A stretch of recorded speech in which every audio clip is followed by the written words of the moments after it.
പത്തനംതിട്ടയിലെ 28-കാരിയായ സ്ത്രീയെ അതിക്രൂരമായി പീഡിപ്പിച്ചു. അതിനുശേഷം അവരുടെ നഗ്ന ദൃശ്യങ്ങൾ അയാൾ എടുത്തു. അയാളൊരു ഓട്ടോ ഡ്രൈവറാണ്. പത്തനംതിട്ടയിലെ അടൂർ പോലീസ് സ്റ്റേഷൻ പരിധിയിലാണ് ഈ സംഭവം നടന്നത്. അയാളുടെ വീടിനടുത്തുള്ള 28-കാരിയായ സ്ത്രീയെയാണ്. അയാൾ തുടക്കത്തിൽ ജ്യൂസ് ഉണ്ടാക്കി അവർക്ക് കൊടുത്തു.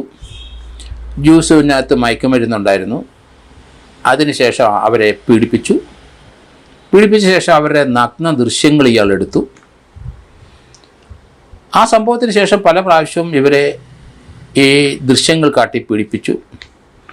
കാരണം അവരെ ഭീഷണിപ്പെടുത്തി ആണ് ആ പീഡനം നടത്തിയത്. ഇയാളൊരു ഓട്ടോ ഡ്രൈവറാണ്. അതുപോലെ ഇയാൾ പാലിൻ്റെ മിൽക്ക് ടാങ്കർ ഓടിക്കുന്ന ആളാണ്.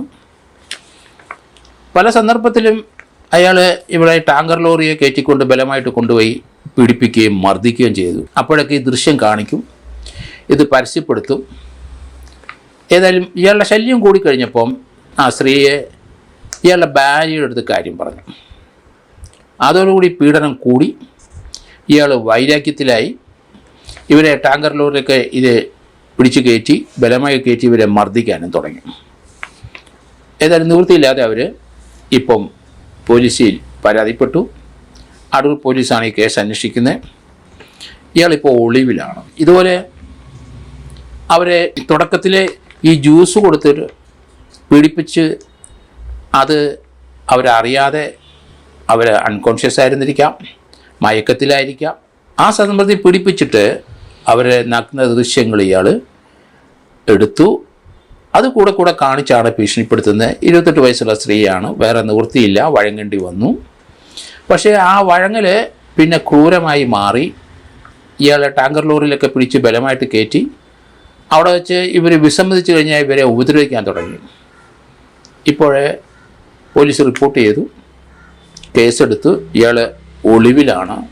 ഇയാളൊരു ക്രിമിനലാണ്. പല കേസും ഇയാളുടെ പേരിൽ ഉണ്ടോ എന്ന് പറയുന്നുണ്ട്. ഏതായാലും ഇത് ആ സ്ത്രീ ധൈര്യസമേതം മുന്നോട്ട് വന്ന് ആ പീഡനത്തിൻ്റെ വിവരം പോലീസ് പറഞ്ഞുകൊണ്ട് ഒരു കേസ് രജിസ്റ്റർ ഇയാൾ ഒളിവിൽ.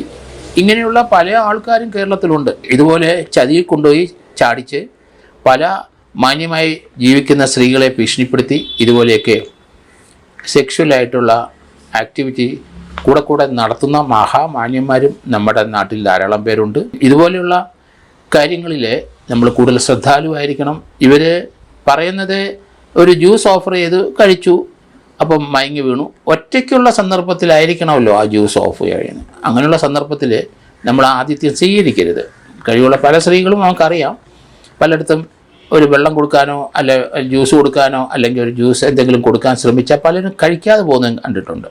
അതൊക്കെ നല്ല കാര്യങ്ങളാണ്, പറഞ്ഞു ഒഴിയുന്നത് നല്ലതാണ്. ഇവർക്കിപ്പോൾ അബദ്ധം പറ്റി ഇയാളുടെ വീടിനടുത്ത് ഉള്ള സ്ത്രീയാണെന്ന് തോന്നുന്നു.